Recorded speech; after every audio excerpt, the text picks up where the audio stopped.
Hi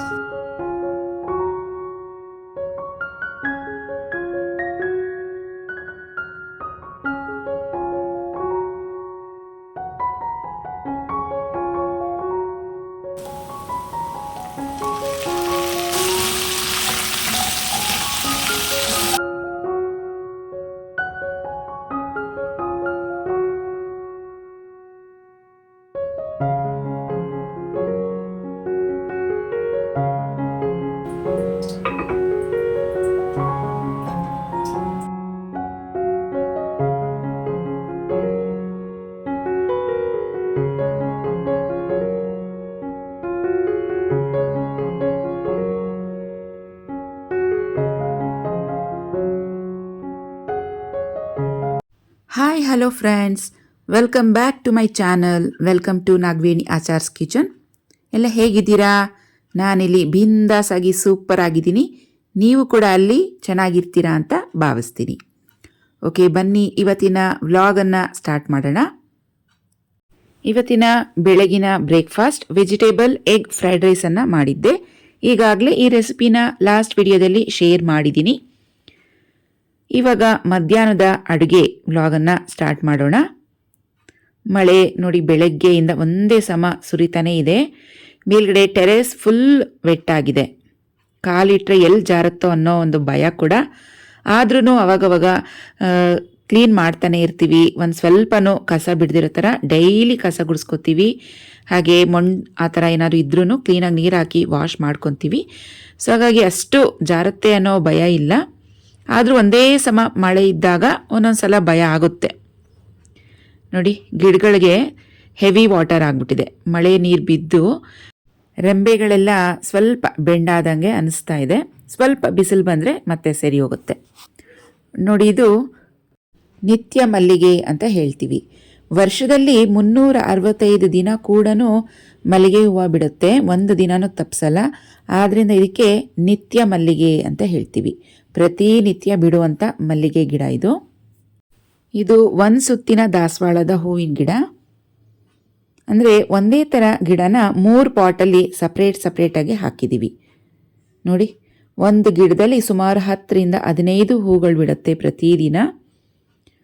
ಪ್ರತಿದಿನ ದಾಸವಾಳದ ಹೂಗಳು ಒಂದು 25ರಿಂದ 30 ಹೂಗಳು ಸಿಗುತ್ತೆ. 3 ಪಾಟಲ್ಲೂ ಪ್ರತಿದಿನ ಇದ್ದೇ ಇರುತ್ತೆ ಹೂಗಳು.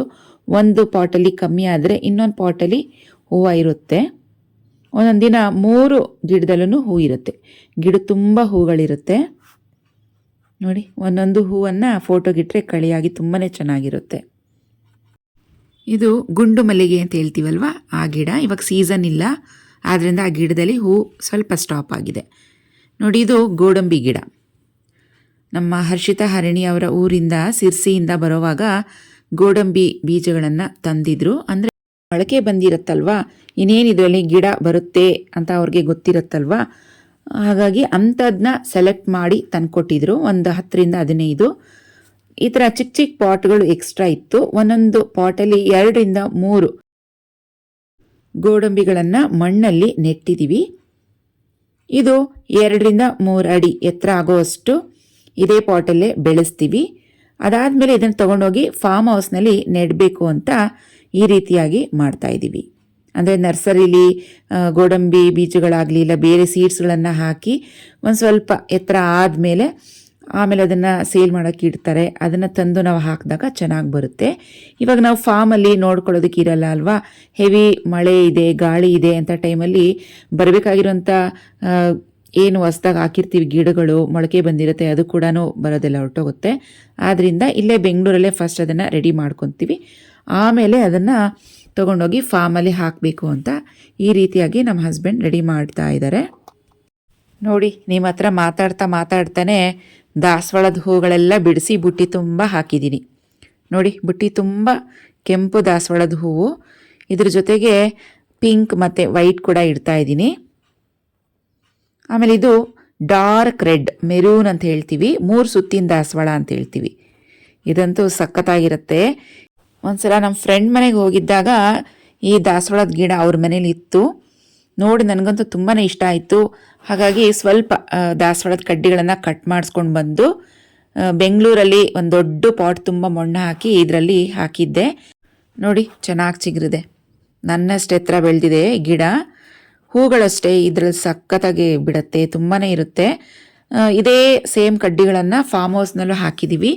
ಅಲ್ಲಿ ಡೈಲಿ ಹೂ ಬಿಡುತ್ತೆ. ಅದೇ ಡೈಲಿ ಯಾರು ಹೂಗಳು ಕಿತ್ಕೊಳ್ಳೋರು ಇರಲ್ಲ ಅಲ್ವಾ. ಸ್ಯಾಟರ್ಡೇ ಸಂಡೇ ಹೋದಾಗ ಹೂಗಳು ಬಿಟ್ಟಿದ್ರೆ ಅವಾಗ ಕಿತ್ಕೊಂಡು ಬರ್ತೀವಿ.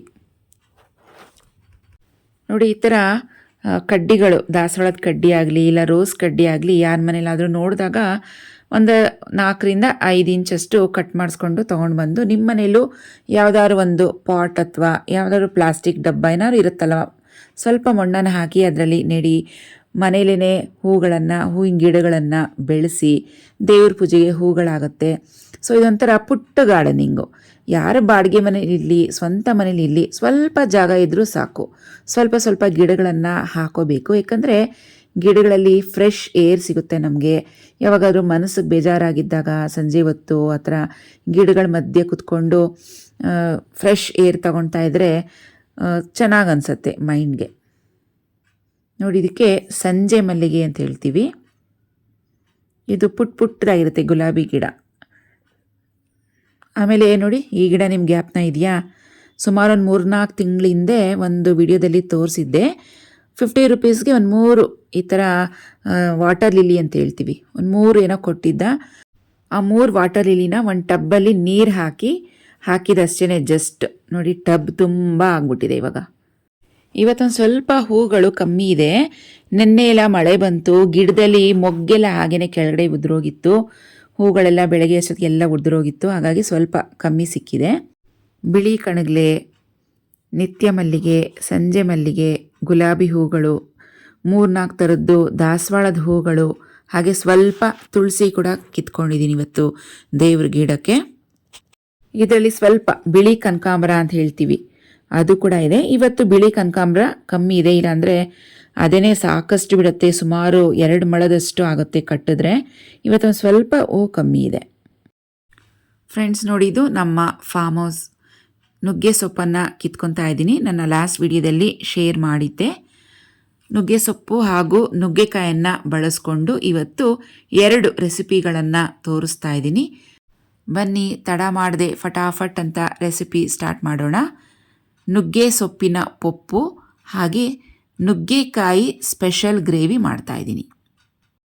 ಒಂದು ಹೊಸ ಟಾಪ್ ಪರ್ಚೇಸ್ ಮಾಡಿದೆ, ಸೊ ನಿಮ್ಮ ಜೊತೆ ಶೇರ್ ಮಾಡ್ಕೊಳ್ಳೋಣ ಅಂತ. ಇವಾಗ ವೆಯ್ಟ್ ಲಾಸ್ ಆದಮೇಲಂತೂ ಓಲ್ಡ್ ಡ್ರೆಸ್ಸಸ್ ಯಾವುದಿತ್ತು ಅದು ಯಾವುದು ಆಗ್ತಾಯಿಲ್ಲ. ಫುಲ್ ಅದೆಲ್ಲ ಸೆಟ್ ಹೇಗಿತ್ತು ಅದೆಲ್ಲ ಕೊಟ್ಬಿಟ್ಟೆ ಬೇರೆಯವ್ರಿಗೆ.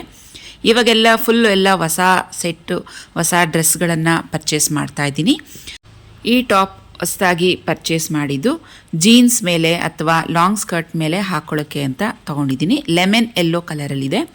ಅದ್ರ ಮೇಲೆ ಚಿಕನ್ ಕಾರಿ ವರ್ಕ್ ಅಂತ ಹೇಳ್ತೀವಿ, ಎಂಬ್ರಾಯ್ಡ್ರಿ ಥರ ಬಂದಿದೆ, ತುಂಬ ಚೆನ್ನಾಗಿದೆ. ಸೊ ನೋಡ್ತಾನೆ ನನಗೆ ಈ ಕಲರ್ ಇಷ್ಟ ಆಯಿತು. ಇದರ ರೇಟ್ ಬಂದು 600 ರೂಪೀಸ್.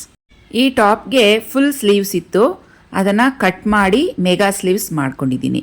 ಸೊ ನನಗೆ ಫುಲ್ ಸ್ಲೀವ್ಸ್ ಅಷ್ಟು ಇಷ್ಟ ಆಗೋದಿಲ್ಲ. ಇವತ್ತು ಲಾಂಗ್ ಸ್ಕರ್ಟ್ ಮೇಲೆ ಪೇರಪ್ ಮಾಡಿ ಹಾಕೊತಾ ಇದ್ದೀನಿ.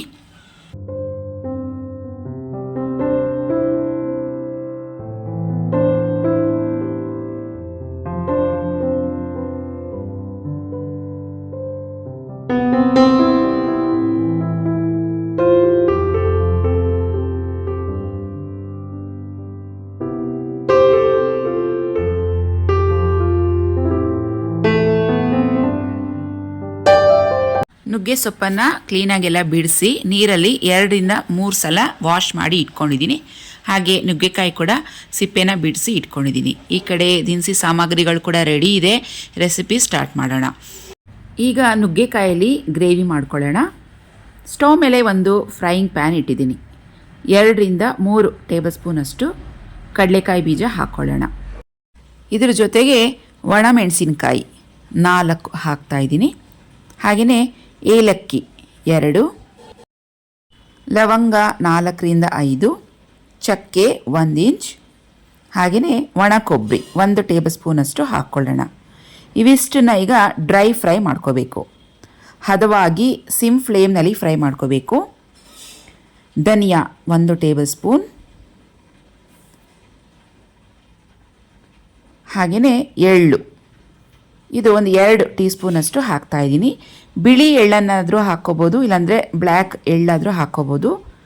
ನಾನಿಲ್ಲಿ ಬ್ಲ್ಯಾಕ್ ಎಳ್ಳಿದೆ ಅದನ್ನೇ ಹಾಕ್ತಾಯಿದ್ದೀನಿ. ಬಿಳಿದು ಎಳ್ಳು ತರಕ್ಕಾಗ್ತಾಯಿಲ್ಲ, ಇವಾಗ ಹೊರಗಡೆ ಫುಲ್ ಮಳೆ ಬರ್ತಾಯಿದೆ. ಸೊ ಫ್ರಿಜ್ಜಲ್ಲಿ ಬ್ಲ್ಯಾಕ್ ಕಲರ್ದಿತ್ತು, ಅದನ್ನೇ ಹಾಕಿದ್ದೀನಿ. ಇವಿಷ್ಟನ್ನ ಇವಾಗ ಹದವಾಗಿ ಗಮ್ ಅಂತ ಫ್ರೈ ಮಾಡ್ಕೊಳ್ಳೋಣ. ಒಂದು ಮಿಕ್ಸಿ ಜಾರ್ಗೆ ಹಾಕಿ ಪೌಡರ್ ಮಾಡ್ಕೊಳ್ಳೋಣ. ಪೌಡರ್ ಆದ ನಂತರ ಇದಕ್ಕೆ ಒಂದು ಸ್ವಲ್ಪ ನೀರನ್ನು ಸೇರಿಸ್ಕೊಂಡು ನುಣ್ಣಕ್ಕೆ ಈ ರೀತಿಯಾಗಿ ಪೇಸ್ಟ್ ಮಾಡ್ಕೊಳ್ಳೋಣ. ಸೊ ಇದಿಷ್ಟೇ ಮಸಾಲೆ ಇವಾಗ ನುಗ್ಗೆಕಾಯಿ ಗ್ರೇವಿಗೆ. ಸೊ ಸಾಕಷ್ಟು ಕಮೆಂಟ್ಸ್ನಲ್ಲಿ ಕೇಳಿದ್ದೀರಾ, ಆಯಿಲ್ ಬಗ್ಗೆನೂ ಕೇಳಿದ್ದೀರಾ. ಇದು ಕೋಲ್ಡ್ ಪ್ರೆಸ್ಡ್ ಆಯಿಲ್ 3 ಲೀಟರ್ಗೆ 950 ರುಪೀಸ್ ಆಗುತ್ತೆ. ಒಂದು 2ರಿಂದ 3 ಥರದ ಆಯಿಲನ್ನು ತರಿಸ್ತೀನಿ. ಒಂದು ಕಡಲೆಕಾಯಿ ಬೀಜದ ಎಣ್ಣೆ, ಇನ್ನೊಂದು ಸನ್ಫ್ಲವರ್ ಎಣ್ಣೆ, ಆಮೇಲೆ ಇನ್ನೊಂದು ಬೇರೆ ಇನ್ಯಾವುದಾದ್ರು ತರಿಸ್ತೀನಿ. ಸೊ ಒಂದೊಂದು ಸಲಕ್ಕೆ ಒಂದೊಂದು ಥರ ಎಣ್ಣೆ ಮಿಕ್ಸ್ ಮಾಡ್ಕೊತೀನಿ. ಇವತ್ತು ಕಡಲೆಕಾಯಿ ಬೀಜದ ಎಣ್ಣೆ ಹಾಕಿದ್ರೆ ನಾಳೆ ಸನ್ಫ್ಲವರ್ ಆಯಿಲ್ ಹಾಕ್ಕೋತೀನಿ. ಆ ಥರ ಚೇಂಜ್ ಮಾಡಿ ಆಯಿಲ್ಸನ್ನು ಹಾಕ್ಕೋತೀನಿ. ಒಂದು ಫ್ರೈಯಿಂಗ್ ಪ್ಯಾನಲ್ಲಿ 2ರಿಂದ 3 ಟೇಬಲ್ ಸ್ಪೂನಷ್ಟು ಎಣ್ಣೆ ಹಾಕ್ಕೊಂಡು ಅದರಲ್ಲಿ ನುಗ್ಗೆಕಾಯಿ ವಾಶ್ ಮಾಡಿ ನೀರೆಲ್ಲ ಶೋಧಿಸಿ ಇಟ್ಕೊಂಡಿರಬೇಕು, ಅದನ್ನು ಸೇರಿಸ್ಕೊಳ್ಳೋಣ. ಸುಮಾರು ಇದು 2ರಿಂದ 3 ನಿಮಿಷ ಚೆನ್ನಾಗಿ ಆಯಿಲ್ನಲ್ಲಿ ಫ್ರೈ ಮಾಡ್ಕೋಬೇಕು. ಸೊ ನಾವು ಬೇಳೆ ಸಾರು ಜೊತೆಗೆ ನುಗ್ಗೆಕಾಯಿ ಹಾಕಿದಾಗ ಈ ರೀತಿಯಾಗಿ ಫ್ರೈ ಮಾಡಿ ಹಾಕೋದಿಲ್ಲ. ಇದು ಗ್ರೇವಿಗೆ ಈ ಥರ ನುಗ್ಗೆಕಾಯಿ ಫ್ರೈ ಮಾಡಿ ಹಾಕೋದ್ರಿಂದ ಇದರಲ್ಲಿರುವಂಥ ಫ್ಲೇವರ್ಸ್ ಇನ್ನೂ ಬಿಟ್ಕೊಳ್ಳುತ್ತೆ, ಗ್ರೇವಿ ಇನ್ನೂ ಟೇಸ್ಟ್ ಹೆಚ್ಚಾಗುತ್ತೆ. ಇವಾಗ ನುಗ್ಗೆಕಾಯಿ ಫ್ರೈ ಮಾಡಿದಾಗಿದೆ, ಒಂದು ಕಡೆಗೆ ತೆಗೆದಿಡೋಣ. ಅದೇ ಪ್ಯಾನಲ್ಲಿ ಇನ್ನೊಂದು 2 ಸ್ಪೂನಷ್ಟು ಎಣ್ಣೆ ಹಾಕ್ಕೊಂಡು ಸ್ವಲ್ಪ ರೆಡ್ ಚಿಲ್ಲಿ ಪೌಡರ್ ಒಂದು 2 ಸ್ಪೂನಷ್ಟು, ಹಾಗೆ ಅರಿಶಿನ ಪುಡಿ, ಸಾಸಿವೆ, ಉದ್ದಿನಬೇಳೆ, ಜೀರಿಗೆ ಇವಿಷ್ಟನ್ನು ಹಾಕಿ ಸ್ವಲ್ಪ ಒಂದು 30 to 50 ಸೆಕೆಂಡ್ಸ್ ಫ್ರೈ ಮಾಡ್ಕೊಳ್ಳಿ ಸಿಮ್ ಫ್ಲೇಮ್ನಲ್ಲಿ. ಈಗ ಇದಕ್ಕೆ ಸುಮಾರು 1 ಕಪ್ಪಷ್ಟು ಈರುಳ್ಳಿ ಸಣ್ಣದಾಗಿ ಹೆಚ್ಚಿರೋದು, ಮೀಡಿಯಮ್ ಸೈಜ್ 2 ಈರುಳ್ಳಿ ಸಣ್ಣದಾಗಿ ಕಟ್ ಮಾಡಿ ಹಾಕ್ಕೊತಾ ಇದ್ದೀನಿ. ಈ ಒಗ್ಗರಣೆಯಲ್ಲಿ ಈರುಳ್ಳಿ ಹದವಾಗಿ ಚೆನ್ನಾಗಿ ಫ್ರೈ ಮಾಡ್ಕೊಳ್ಳೋಣ. ಈರುಳ್ಳಿ ಕಲರ್ ಸ್ವಲ್ಪ ಚೇಂಜ್ ಆಗಿದೆ, ಈರುಳ್ಳಿ ಸ್ವಲ್ಪ ಶ್ರಿಂಕ್ ಆದಂಗೆ ಅನಿಸುತ್ತೆ. ಈ ಟೈಮಲ್ಲಿ ನಾವು ಟೊಮೆಟೊ ಹಾಕ್ಕೊಳ್ಳೋಣ. 1 ಅಥವಾ 2 ಟೊಮೆಟೊ ಸೇರಿಸ್ಕೊಳ್ಳಿ. ಒಂದು ಅರ್ಧ ಟೀ ಸ್ಪೂನಷ್ಟು ಉಪ್ಪು ಕೂಡ ಹಾಕ್ತೀನಿ, ಯಾಕಂದರೆ ಈರುಳ್ಳಿ ಟೊಮೆಟೊ ಬೇಗನೆ ಸಾಫ್ಟ್ ಆಗುತ್ತೆ.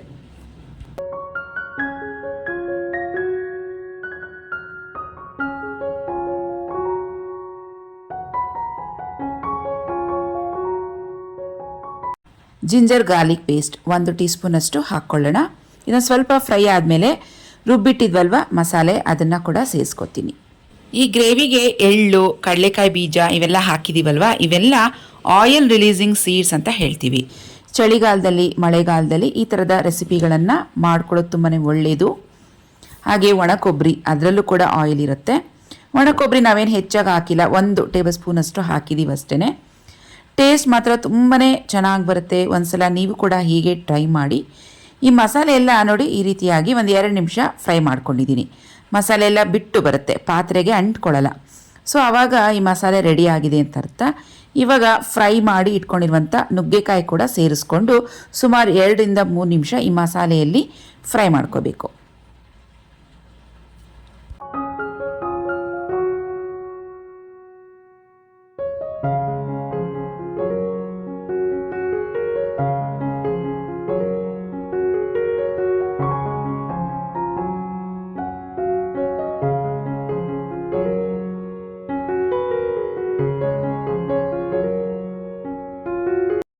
ನುಗ್ಗೆಕಾಯಿ ಮುಳುಗುವಷ್ಟು ನೀರು ಸುಮಾರು ಒಂದು 2 ಗ್ಲಾಸಷ್ಟು ಹಾಕಿದ್ದೀನಿ. ಹಾಗೆಯೇ ರುಚಿಗೆ ತಕ್ಕಷ್ಟು ಉಪ್ಪು ಕೂಡ ಸೇರಿಸ್ಕೊಳ್ಳೋಣ. ಸುಮಾರು 8ರಿಂದ 10 ನಿಮಿಷ ಲಿಡ್ ಕವರ್ ಮಾಡಿಕೊಂಡು ಈ ನುಗ್ಗೆಕಾಯಿನ ಮಸಾಲೆಯಲ್ಲಿ ಬೇಯಿಸ್ಕೊಳ್ಬೇಕು.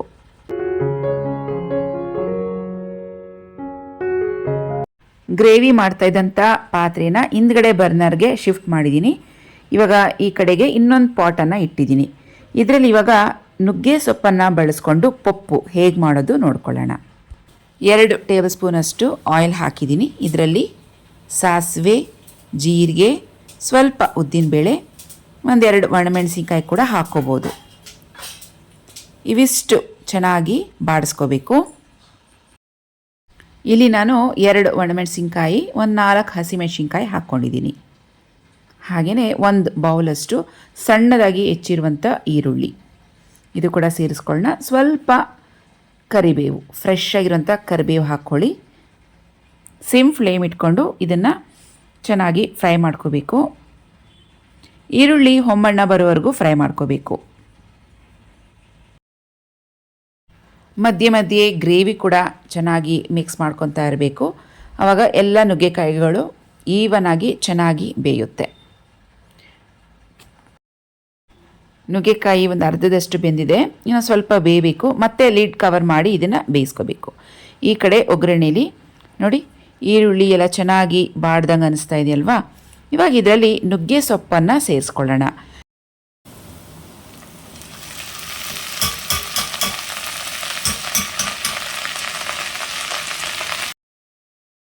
ಸುಮಾರು 2-3 ನಿಮಿಷ ಈ ನುಗ್ಗೆ ಸೊಪ್ಪನ್ನು ಒಗ್ಗರಣೆಯಲ್ಲಿ ಚೆನ್ನಾಗಿ ಬಾಡಿಸ್ಕೋಬೇಕು.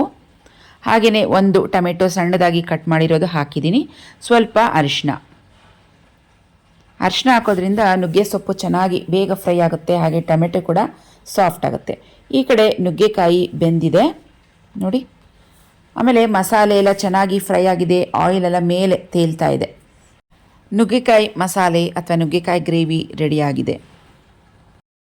ನುಗ್ಗೆ ಸೊಪ್ಪನ್ನು ಸುಮಾರು 3 ನಿಮಿಷ ಚೆನ್ನಾಗಿ ಫ್ರೈ ಮಾಡ್ಕೊಂಡಿದ್ದೀನಿ. ಈ ರೀತಿ ನುಗ್ಗೆ ಸೊಪ್ಪು ಫ್ರೈ ಮಾಡೋದ್ರಿಂದ ಅದರಲ್ಲಿ ಇರುವಂಥ ಕಹಿ ಅಂಶ ಕಮ್ಮಿ ಆಗುತ್ತೆ. ಹುಣಸೆ ಹಣ್ಣು ಒಂದು ನಿಂಬೆ ಹಣ್ಣಿನ ಗಾತ್ರದಷ್ಟು ತಗೊಂಡು ನೀರಲ್ಲಿ ನೆನೆಸಿಟ್ಟಿದ್ದೆ. ಅದರ ರಸ ತೆಗೆದಿಟ್ಟಿದ್ದೀನಿ. ಈಗ ಶೋಧಿಸ್ಕೊಂಡು ಆ ಹುಣಸೆ ಹಣ್ಣಿನ ರಸ ಕೂಡ ಸೇರಿಸ್ಕೊಳ್ಳೋಣ. ಅಂದರೆ ನಿಮಗೆ ಹುಳಿ ಎಷ್ಟು ಬೇಕೋ ನೋಡಿಕೊಂಡು ಪ್ರಮಾಣ ಆ್ಯಡ್ ಮಾಡ್ಕೋಬೋದು. ಹಾಗೆ ಇದ್ರ ಜೊತೆಗೆ ರುಚಿಗೆ ತಕ್ಕಷ್ಟು ಉಪ್ಪು. ಆವಾಗಲೇ ಟೊಮೆಟೊ ಈರುಳ್ಳಿ ಬೇಯಬೇಕಾದ್ರೆ ಉಪ್ಪು ಸ್ವಲ್ಪ ಹಾಕಿದ್ದೆ. ಸೊ ಇವಾಗ ನೋಡಿಕೊಂಡು ಉಪ್ಪನ್ನು ಸೇರಿಸ್ಕೊಳ್ಳಿ. ಈಗ ಹಾಕಿರುವಂಥ ಹುಣಸೆ ಹಣ್ಣಿನ ರಸ ಸ್ವಲ್ಪ ಚೆನ್ನಾಗಿ ಕುದಿ ಬರಬೇಕು. ಸುಮಾರು 1 ಕಪ್ಪಷ್ಟು ತೊಗರಿಬೇಳೆಯನ್ನು ಪ್ರೆಷರ್ ಕುಕ್ ಮಾಡಿ ಇಟ್ಕೊಂಡಿದ್ದೀನಿ. ಈಗ ಈ ತೊಗರಿಬೇಳೆ ಕೂಡ ಈ ಒಗ್ಗರಣೆಗೆ ಸೇರಿಸ್ಕೊಳ್ಳೋಣ. ನೋಡಿ ಈ ರೀತಿಯಾಗಿ ಬೇಯಿಸ್ಕೊಂಡಿದ್ದೀನಿ. ಇದನ್ನೆಲ್ಲ ಒಂದ್ಸತಿ ಚೆನ್ನಾಗಿ ಮಿಕ್ಸ್ ಮಾಡ್ಕೊಳ್ಳೋಣ. ಸೊ ನೀರು ನಿಮಗೆ ಯಾವ ಕನ್ಸಿಸ್ಟೆನ್ಸಿಗೆ ಬೇಕೋ ನೋಡಿಕೊಂಡು ಹಾಕ್ಕೋಬೋದು.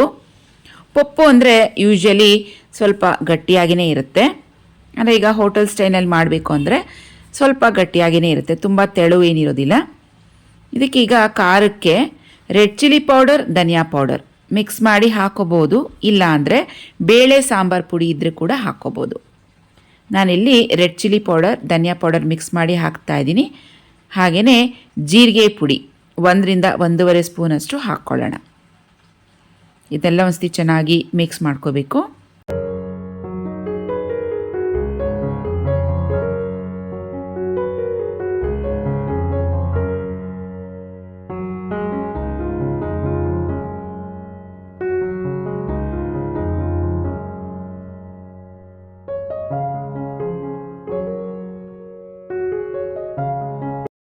ಲಿಡ್ಡನ್ನು ಕವರ್ ಮಾಡಿಟ್ಟು ಸುಮಾರು 4-5 ನಿಮಿಷ ಚೆನ್ನಾಗಿ ಕುದಿಸಿದೆ. ಇವಾಗ ನಮಗೆ ನುಗ್ಗೆ ಸೊಪ್ಪಿನ ಪಪ್ಪು ರೆಡಿಯಾಗಿದೆ. ರೈಸ್ ಜೊತೆಗಂತೂ ಸಖತ್ತಾಗಿರುತ್ತೆ. ಒಮ್ಮೆ ನೀವು ಕೂಡ ಹೀಗೆ ಟ್ರೈ ಮಾಡಿ. ಈ ನುಗ್ಗೆ ಸೊಪ್ಪಿನ ಪಪ್ಪುಗೆ 2ನೇ ಸಲ ಮತ್ತೆ ನಾವು ಒಗ್ಗರಣೆ ಕೊಡ್ಬೋದು. ಬೆಳ್ಳುಳ್ಳಿ ಒಗ್ಗರಣೆ ಕೊಡ್ಬೋದು. ಬೆಳ್ಳುಳ್ಳಿಯನ್ನು ಚೆನ್ನಾಗಿ ಜಜ್ಜಿಬಿಟ್ಟು ಸಾಸಿವೆ, ಕರಿಬೇವು ಇದಿಷ್ಟು ಒಗ್ಗರಣೆ ಹಾಕ್ಬೋದು. ಫ್ಲೇವರ್ ಚೆನ್ನಾಗಿರುತ್ತೆ. ಸೊ ಫ್ರೆಂಡ್ಸ್, ಇವತ್ತು 2 ರೆಸಿಪಿಗಳು ಕಲ್ತಿದ್ದೀರಾ. ನುಗ್ಗೆಕಾಯಿ ಗೊಜ್ಜು ಹಾಗೆಯೇ ನುಗ್ಗೆ ಸೊಪ್ಪಿನ ಪಪ್ಪು. 2 ರೆಸಿಪಿಗಳು ತುಂಬಾ ಚೆನ್ನಾಗಿದೆ. ಒಮ್ಮೆ ನೀವು ಕೂಡ ಟ್ರೈ ಮಾಡಿ. ಫ್ರೆಂಡ್ಸ್, ಇವತ್ತಿನ ವಿಡಿಯೋ ಇಲ್ಲಿಗೆ ಮುಗಿಸೋಣ. ಮತ್ತೆ ಭೇಟಿಯಾಗೋಣ ನಮ್ಮ ಮುಂದಿನ ಇನ್ನೊಂದು ಸೂಪರ್ ಆಗಿರೋಂಥ ವ್ಲಾಗ್ ಜೊತೆಗೆ. ಅಲ್ಲಿವರೆಗೂ take care and bye bye friends. Thank you for your time.